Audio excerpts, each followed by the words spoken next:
Me conta aqui, você realmente acha que o iFood virou fintech só para pagar menos taxa? Porque essa é a explicação que a gente mais ouve e é a mais superficial que circula por aí. Ah, claro, ele verticalizou toda a parte de pagamentos para reduzir custos para ele. Tem volume, faz sentido. Só quando você olha com mais calma, quando você percebe, a jogada ela foi muito maior e muito mais estratégica do que isso. O iFood não virou fintech como um produto paralelo. Ele foi puxando o pagamento aos poucos para dentro do centro da operação, até o ponto que o financeiro virou um componente de experiência. E quando vira experiência dentro do processo, ele vira retenção, previsibilidade e vira dado, informação. Vamos voltar lá para o começo do iFood. Lá em 2011, o iFood começou com um pedido digital com pagamento físico. Não sei se vocês lembram, você pedia pelo aplicativo, mas a parte do pagamento você resolvia lá embaixo, o entregador. Você ia lá no portão, tava o entregador, você pagava em dinheiro, você tinha que ter um troco ou pagava na maquininha do restaurante. O iFood ele só organizava a demanda, mas o momento mais sensível da jornada, que era aquele momento do pagamento, ainda estava fora do controle.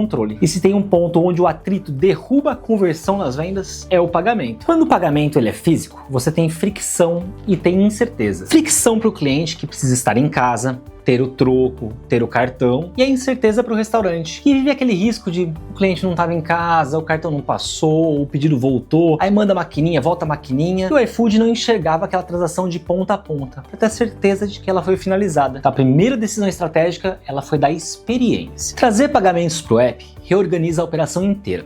Ele reduz um monte de variáveis logísticas, ele encurta o tempo de entrega, ele diminui o cancelamento, diminui aquele ruído entre o entregador e o consumidor e cria um padrão. O cliente aprende que o jeito mais fácil é pagar no iFood, que é simples.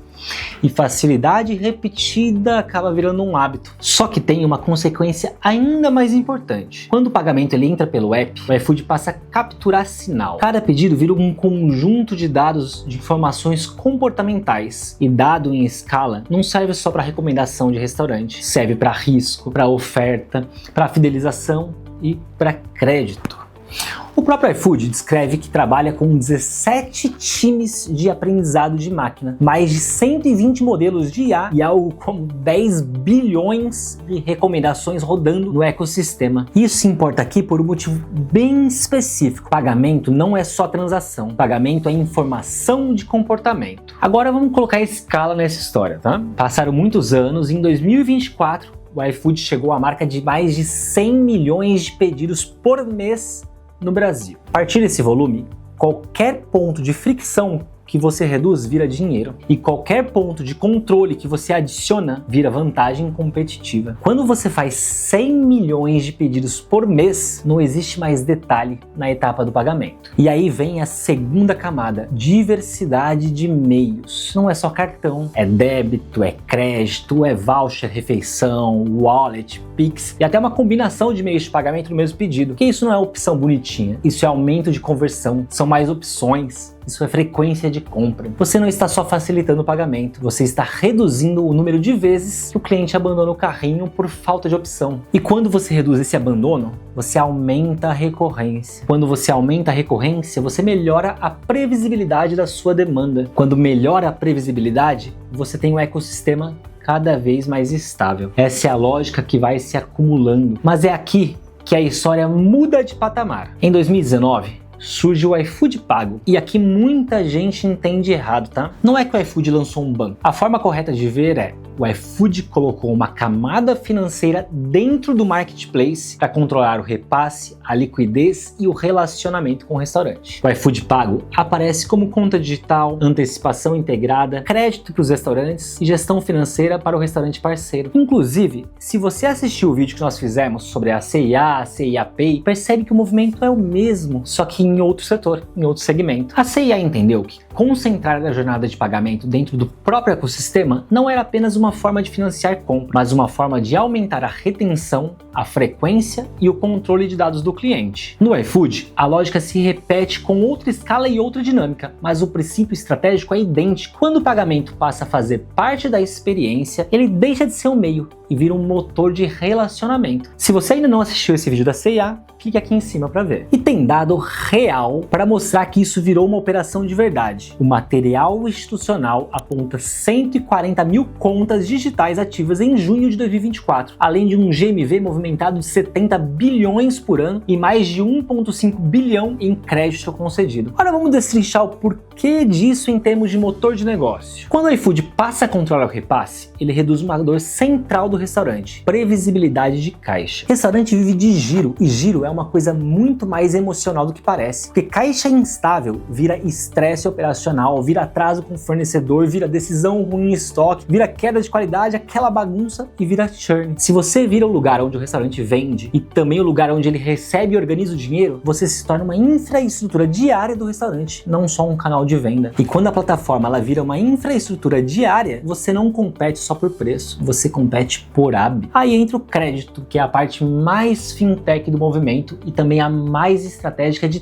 todas. Bancos tradicionais, eles olham o cadastro, o histórico, garantias, e mesmo assim eles erram muito. O iFood não, ele olha a performance real das vendas, o ticket, a recorrência, a sazonalidade, o comportamento do consumidor naquele restaurante, a estabilidade de operação, o horário de pico, a qualidade do atendimento e a taxa de cancelamento. O show do iFood Pago fala exatamente dessa vantagem. Os bancos não conseguem saber quem é o dono desse restaurante. Nós sabemos, nós acompanhamos o comportamento e a performance desse mesmo restaurante. Quando você oferece crédito com mais contexto, você está acelerando a máquina do próprio marketplace. Crédito bom aumenta a capacidade de estoque, melhora a operação, melhora a entrega, melhora a avaliação, melhora a conversão e aumenta o volume. O volume aumenta dado melhora a decisão, e essa roda fica girando em torno disso. Agora vamos deixar isso visual com um exemplo simples, porque aqui é onde o insight vira utilizável. Imagina um restaurante que fatura 120 mil por mês dentro do iFood. Ele trabalha no limite do giro e o pico de demanda exige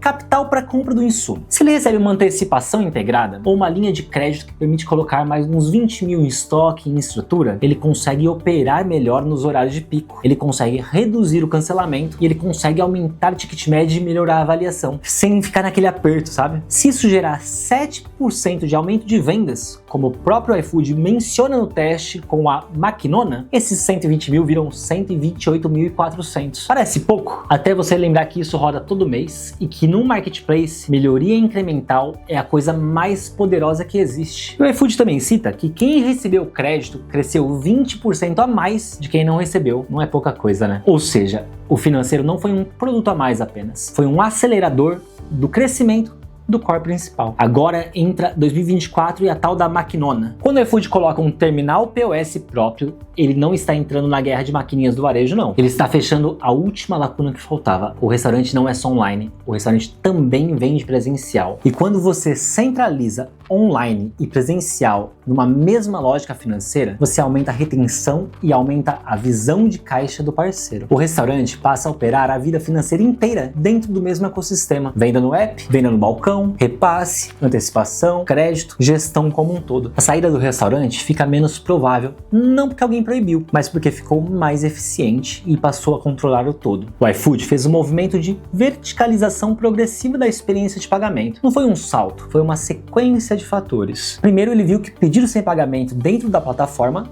deixava o final da jornada vulnerável. Depois, ele entendeu que oferecer mais meios de pagamento não era um extra, era conversão, facilidade, recorrência. Depois ele percebeu que repasse e liquidez eram a dor mais subestimada do restaurante. Depois ele descobriu que crédito baseado em performance é uma vantagem que o banco tradicional não tem. E por último, ele levou isso para o mundo físico com um terminal com uma máquina integrada na operação. Se você quiser resumir em uma frase, dá para dizer que o iFood transformou o pagamento em infraestrutura de relacionamento. E agora o mais importante, onde isso vira insight aplicável para qualquer empresa. Quando você tem recorrência, você tem ecossistema, pagamento deixa de ser um custo e vira uma alavanca. Ele vira ferramenta para reduzir atrito, para melhorar a retenção e vira ferramenta para capturar inteligência operacional. E é por isso que tanta empresa não financeira vai aos poucos começando a embutir pagamentos e serviços financeiros na própria jornada. Se esse tipo de leitura de bastidor, que pega um movimento grande e traduz em um raciocínio estratégico de negócio, te ajuda a enxergar a oportunidade